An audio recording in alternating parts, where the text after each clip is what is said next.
6 years ago, an unexpected outbreak of disease spread rapidly through equine populations across New South Wales and Queensland, devastating horses and businesses of the equine industry. This fast-travelling and highly contagious respiratory virus is known as equine influenza, or EI.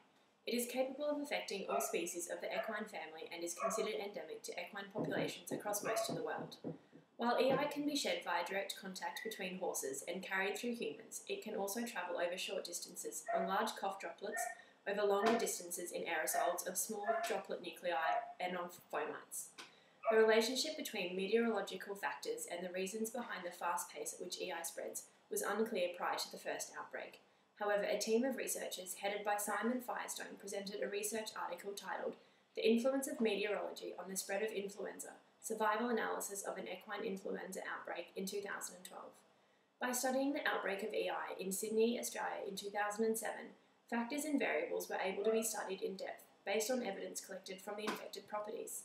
A number of meteorological variables, including air temperature, relative humidity, rainfall, and wind, were focused on to conclude which plays the biggest influential role on spreading influenza A during a hazard outbreak. By accessing contact tracing and laboratory results on horses investigated in 2007 from the State Government of New South Wales, variables could be collected and analysed. The government was notified of infected properties and the number of horses on each one. A semi-parametric Cox regression modelling was used to estimate the association between potential risk factors and the times to infection of individual properties. 132 weather stations were accessed to collect data of hourly wind speed and direction and daily data for rainfall, air temperature and humidity. The Australian Bureau of Meteorology operated the weather stations during the 4-month study period. They were located either within the cluster or within 20 kilometres of the cluster boundary. Ordinary kriging is a geostatistical smoothing technique that involves modelling the ordered correlation in spatially continuous data based on a covariance function. Kriging was used to interpolate the data values at each individual property location from the time-varying predictors, maximum wind speed, rainfall, maximum and minimum surface air temperature, and relative humidity. Figure 5b shows the relationship between relative humidity and the hazard of infection.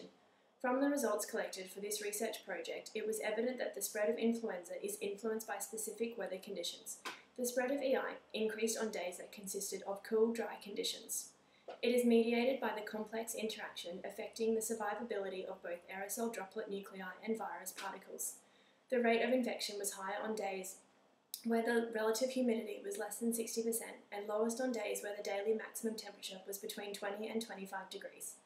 Wind speeds of more than 30 kilometres an hour originating from the direction of nearby infected premises were also associated with an increased number of infected properties.